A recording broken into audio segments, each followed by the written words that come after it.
Hello everyone. पिछली class में हमने पढ़ा था केंद्रक के बारे में। अब हम डिस्कस करेंगे गुणसूत्र, जिसको हम क्रोमोसोम्स बोलते हैं।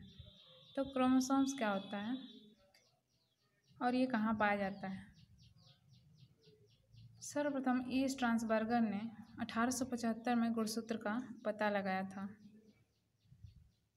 लेकिन क्रोमोसोम्स नाम देने का श्रेय डब्ल्यू वर्ल्डेयर 1888 को जाता है। तो कहने का मतलब ये है कि गुणसूत्र की खोज जो है स्ट्रासबर्गर ने की थी, लेकिन क्रोमोसोम्स नाम जो है इसको डब्ल्यू वर्ल्डेयर ने दिया था। गुणसूत्र जो होता है कोशिका के केंद्रक में उपस्थित होता है, जो कोशिका विभाजन के समय दिखाई देता है। जब कोशिका का विभाजन होता है तो गुणसूत्र जो है उस समय दिखाई देता है। गुणसूत्रों पर जीन्स उपस्थित होते हैं जो आनुवंशिक लक्षणों के वाहक होते हैं। तो जो जीन्स होते हैं गुणसूत्रों पे, वो आनुवंशिक लक्षण मतलब ऐसे लक्षण जिनको एक पीढ़ी से दूसरे पीढ़ी में पहुंचाते हैं, उनके वाहक होते हैं। किसी भी प्रजाति के सभी जीवों में गुणसूत्रों की संख्या समान होती है। तो कहने का मतलब ये है कि जो एक ही प्रजाति के जीव होते हैं उनमें गुणसूत्रों की संख्या जो होती है वो समान होती है, किंतु विभिन्न प्रजाति के जीवों में इनकी संख्या जो होती है वो अलग अलग होती है। अब आकार एवं आकृति। तो इसका आकार और आकृति कैसा होता है गुणसूत्र का? कोशिका विभाजन के समय गुणसूत्र दंडाकार, कुंडलित, सर्पिलाकार अथवा तंतुमय दिखाई देते हैं। तो जब कोशिका का विभाजन होता है तो गुणसूत्र उसी समय दिखाई देते हैं। तो इनकी आकृति जो होती है वो किसी भी आकार की हो सकती है, जैसे दंडाकार, कुंडलित, सर्पिलाकार अथवा तंतुमय या धागे की जैसी संरचना हो सकती है। इनकी लंबाई जो होती है 1 से 30 माइक्रोन तथा इनका व्यास 0.2 से 2 माइक्रोन के मध्य होता है। सभी गुणसूत्र एक या अधिक स्थानों पर संकुचित हो जाते हैं। मतलब संकुचित का मतलब ये होता है कि ये 1 या 2 स्थानों पे घुमावदार हो जाते हैं, जैसे वहाँ पे सिकुड़ जाते हैं, जिनको हम संकुचित बोलते हैं। एक संकीर्णन तो सभी गुणसूत्रों में होता है। एक घुमाव जो होता है वो जितने भी गुणसूत्र होते हैं सब में होता है, लेकिन जिसको हम प्राथमिक संकीर्ण कहते हैं। लेकिन कुछ गुणसूत्र जो होते हैं उनमें द्वितीयक संकीर्णन भी होता है, जिसके कारण उनके सिरों पर घुंडीनुमा उभार बन जाता है, जिसे हम सैटेलाइट बोलते हैं। नीचे जो संरचना है वो दिया गया है। संयुक्त सूक्ष्मदर्शी से देखने पर जो है गुणसूत्र की संरचना इस प्रकार कुछ दिखाई देती है। जैसे इसमें जो है जो भाग दिखाई देते हैं उसको नाम दिया गया है, जैसे पेलिकल नाम दिया गया है, मैट्रिक्स है, क्रोमोनिमेटा, क्रोमोमियर्स या क्रोमेटिड्स, सेंट्रोमियर अथवा गुणसूत्र बिंदु, सैटेलाइट, टीलोमियर, ये सारे जो हैं गुणसूत्र के संरचनात्मक भाग हैं। इनको हम ऐसे नहीं देख सकते हैं, संयुक्त सूक्ष्मदर्शी से देखने पर हमें इनके बारे में पता चलता है। तो पेलिकल क्या होता है? पेलिकल जो है वो एक पतली झिल्ली, चारों ओर से क्रोमेटिन पदार्थ से बनी एक पतली सी झिल्ली से घिरा रहता है, जिसको हम पेलिकल बोलते हैं, जैसे यहाँ पे फिगर में दिख रहा है। फिर है मैट्रिक्स। तो मैट्रिक्स क्या होता है? यह जो गुणसूत्र के अंदर जो आधारीय भाग होता है जिसमें तरल पदार्थ भरा रहता है उसको हम मैट्रिक्स बोलते हैं। अब क्रोमोनिमेटा। तो क्रोमोनिमेटा क्या है? जो एक धागे जैसी जो संरचना इसमें दिख रही है जो संकुचित हुई है उसको हम क्रोमोनिमेटा बोलते हैं। अब है सेंट्रोमियर या गुणसूत्र बिंदु। तो सेंट्रोमियर या गुणसूत्र बिंदु क्या होता है? जहाँ पे प्राथमिक संकीर्ण होता है वहाँ पे जो होता है ये सेंट्रोमियर या गुणसूत्र बिंदु बनता है। उसके बाद है द्वितीयक संकीर्ण। तो प्राथमिक संकीर्ण के बाद जो है द्वितीयक संकीर्ण बनता है किसी किसी गुणसूत्र में, जहाँ पे गुणसूत्र जो होता है संकुचित होता है, जिसको हम द्वितीय संकीर्ण बोलते हैं। तो द्वितीय संकीर्ण के बाद जो घुंडी जैसी संरचना बनती है उसको हम सैटेलाइट बोलते हैं। और लास्ट है टीलोमियर। तो टीलोमियर क्या होता है? ये जो होता है गुणसूत्र के छोरों अथवा किनारों को, जो गुणसूत्र है इसके छोर या किनारे जो हैं इनको हम टीलोमियर बोलते हैं। तो जो संरचना दिया गया है वो सूक्ष्मदर्शी से देखने पर ये सारी संरचनाएं हमको दिखती हैं, जिनको नाम दिया गया है, जैसे पेलिकल है, मैट्रिक्स है, क्रोमोनीमेटा या क्रोमेटिड्स, अभी हमने बताया क्रोमोनीमेटा या क्रोमेटिड्स क्या होता है, धागे जैसी संरचना होती है। सेंट्रोमियर अथवा गुणसूत्र बिंदु क्या है, तो ये प्राथमिक संकीर्ण जो होता है गुणसूत्र में, वहाँ पे ये सेंट्रोमियर या गुणसूत्र बिंदु बनता है। प्राथमिक संकीर्ण के बाद द्वितीय संकीर्ण बनता है किसी किसी गुणसूत्र में। फिर उसके बाद सैटेलाइट क्या है, तो सैटेलाइट वो है जो द्वितीय संकीर्ण के बाद जो भाग बनता है घुंडीनुमा भार बन जाता है, उसको हम सैटेलाइट बोलते हैं। और टीलोमियर क्या है, लास्ट में हमने बताया कि टीलोमियर जो होता है वो गुणसूत्र के दोनों छोरों को हम टीलोमियर बोलते हैं। तो ये गुणसूत्र की संरचना हो गई जो हमें संयुक्त सूक्ष्मदर्शी से देखने पर पता चलती है। अब है गुणसूत्र के कार्य। तो गुणसूत्र के कार्य क्या है, गुणसूत्र पर जीन उपस्थित होते हैं। ये आनुवंशिक लक्षणों के वाहक होते हैं। ये लक्षणों को एक पीढ़ी से दूसरी पीढ़ी में पहुंचाते हैं। तो गुणसूत्र का मुख्य काम क्या है, आनुवंशिक लक्षणों को एक पीढ़ी से दूसरी पीढ़ी में पहुंचाना। तो ये इसका मुख्य कार्य हुआ। दूसरा है गुणसूत्र जीवों की विभिन्न उपापचयी क्रियाओं का नियंत्रण एवं नियमन करते हैं। तो जीवों में जितनी भी उपापचयी क्रियाएं होती हैं उनका नियंत्रण और नियमन जो है गुणसूत्रों के द्वारा ही जीवों में होता है। थर्ड है गुणसूत्रों की संरचना एवं संख्या में परिवर्तन से जीवों में भिन्न भिन्न लक्षण प्रदर्शित होते हैं। तो गुणसूत्रों की संख्या जो होती है किसी भी जीव में निश्चित होती है और उनकी संख्या में अगर वृद्धि या कमी होती है तो उनमें परिवर्तन आता है, जीवों के लक्षणों में परिवर्तन आ जाता है। उसके बाद है लाइसोसोम या लयनकाय। तो लाइसोसोम या लयनकाय, इसकी खोज जो है सर्वप्रथम डी ड्यूब ने 1955 में किया था। ये सामान्यतः जंतु कोशिकाओं में पाई जाती हैं। लाइसोसोम जो होता है वो जंतु कोशिकाओं में पाया जाता है, पादप कोशिकाओं में ये नहीं उपस्थित होते हैं। ये जल अपघटनीय एंजाइम से भरे होते हैं। इनमें जो होता है एंजाइम से भरा होता है। इसे आत्मघाती थैली भी कहते हैं, क्योंकि यदि किसी कारणवश यह फैल जाए तो इनमें से निकले एंजाइम कोशिकांगों का विघटन कर कोशिका को मृत कर देते हैं। तो कहने का मतलब ये है कि इसको आत्मघाती थैली इसलिए बोलते हैं क्योंकि इसमें अगर किसी कारणवश ये फैल जाती हैं तो इनमें जो एंजाइम होते हैं इनमें से एंजाइम का स्रावण होता है, तो ये कोशिकांगों का विघटन कर देते हैं और कोशिका को मृत कर देते हैं। इसलिए इसको हम सुसाइडल बैग या आत्मघाती थैली भी बोलते हैं। यह अपनी लयन क्रिया विधि द्वारा हानिकारक बाहरी तत्वों, मृत कोशिकांग तथा खाद्य पदार्थों का अंतर्ग्रहण करके अपने पाचक एंजाइम द्वारा इसका पाचन कर देते हैं। तो कोशिका में जो भी एक्स्ट्रा पदार्थ पाया जाता है, जो भी अवशिष्ट पदार्थ होते हैं, उनको ये खाद्य पदार्थों का या फिर उनका जो भी कोशिकाएं होती हैं, मृत कोशिकांग जो पाए जाते हैं कोशिका के अंदर, उनका अंतर्ग्रहण करती हैं और उनको जो है अपने पाचक एंजाइम के द्वारा उनका पाचन कर देती हैं। अब इनका कार्य क्या है, तो लाइसोसोम का कार्य क्या है कि यह मृत कोशिकांग, अभी हमने बताया कि कोशिका के अंदर जो भी एक्स्ट्रा अवशिष्ट पदार्थ होते हैं, जो भी मृत कोशिका हैं, उनका ये अंतर्ग्रहण करती हैं। तो इनका कार्य क्या है कि मृत कोशिकांग हानिकारक बाहरी तत्व आदि का पाचन करना। इनका मुख्य कार्य यही है कि जो भी कोशिका के अंदर मृत कोशिकांग होते हैं या फिर बाहरी तत्व हानिकारक जो भी होते हैं उनको ये पाचन करती हैं। दूसरा है समसूत्री कोशिका विभाजन का उत्प्रेरण करना। समसूत्री कोशिका विभाजन जो भी होता है, कोशिका विभाजन जो होता है वो दो प्रकार का होता है, एक होता है अर्धसूत्री और दूसरा होता है समसूत्री। तो ये समसूत्री कोशिका विभाजन का उत्प्रेरण करती हैं। प्रोटीन, वसा, गालजिकाएं आदि का पाचन कर कोशिका को ऊर्जा प्रदान करती हैं। निषेचन के दौरान अंडाणु की बाह्य कला का पाचन करना।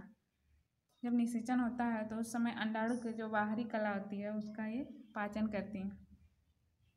अब है राइबोसोम्स। तो राइबोसोम्स क्या होता है और ये कहाँ पाया जाता है।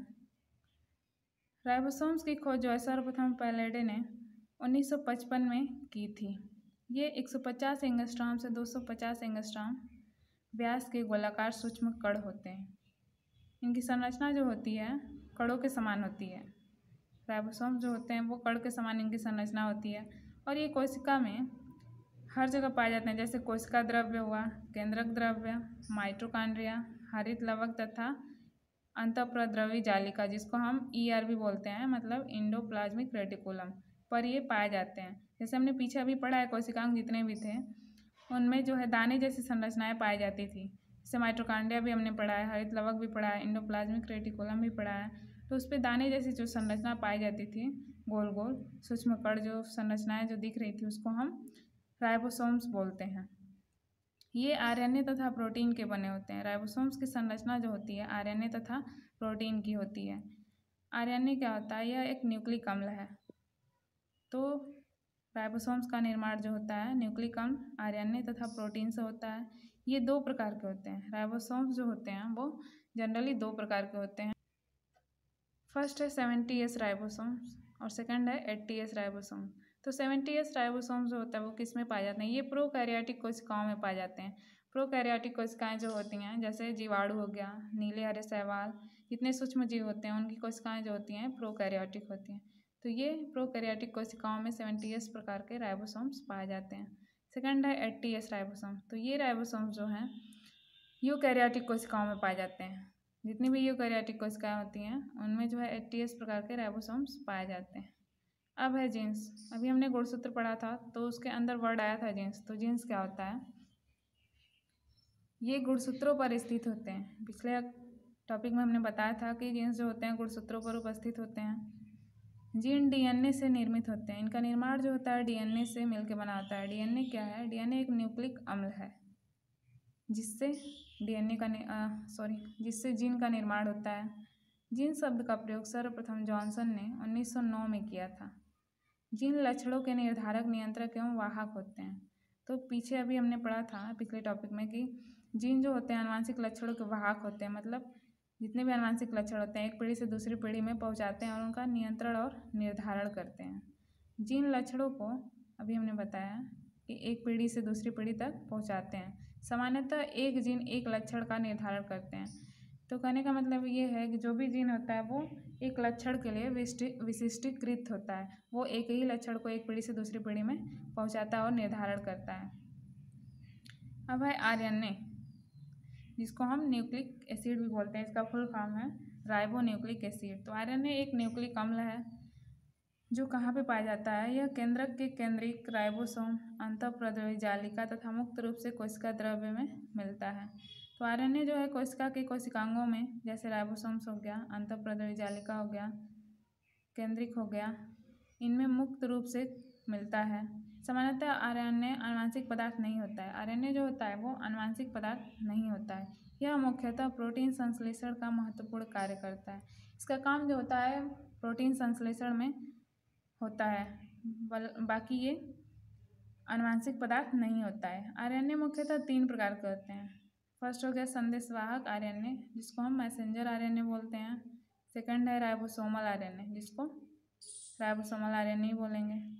थर्ड है स्थानांतरण आरएनए जिसको हम ट्रांसफर आरएनए बोलेंगे। अब है डीएनए। तो डीएनए का फुल फॉर्म है डीऑक्सी राइबो न्यूक्लिक एसिड। यह भी एक प्रकार का न्यूक्लिक अम्ल है। जो डीएनए जो है इसकी खोज सर्वप्रथम फ्रेडरिक मिस्चर ने की थी। यह केवल केंद्रक में पाया जाता है। तो डीएनए जो है एक आनुवांशिक पदार्थ है। यह हर जगह नहीं पाया जाता है, कोशिका के सिर्फ केंद्रक में ही पाया जाता है।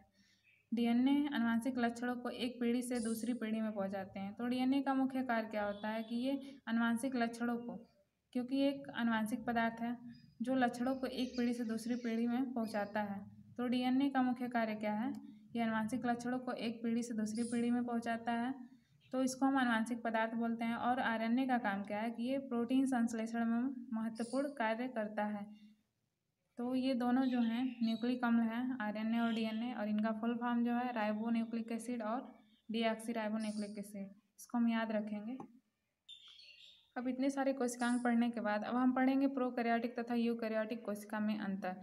पिछले स्टार्टिंग में ही हमने कोशिका के पास ही बताया था कि प्रोकैरियोटिक और यूकैरियोटिक कोशिका किसको बोलते हैं। अब इसमें अंतर कैसे हम पहचानेंगे कि ये प्रोकैरियोटिक कोशिका है और ये यूकैरियोटिक कोशिका है। तो सबसे पहले प्रोकैरियोटिक कोशिका जो होती है इनमें कोशिका भित्ति जो बनी होती है वो पतली होती है और यूकैरियोटिक कोशिका भित्ति जो होती है वो मोटी होती है। तो पहला डिफरेंस ये है दोनों में कि इसकी जो कोशिका भित्ति होती है वो पतली होती है और यूकैरियोटिक की जो होती है वो मोटी होती है। दूसरा है इनमें केंद्रक प्रारंभिक अविकसित होता है। इनमें जो केंद्रक पाया जाता है प्रोकैरियोटिक कोशिकाओं में वो अविकसित होता है, मतलब पूर्ण रूप से विकसित नहीं होता है।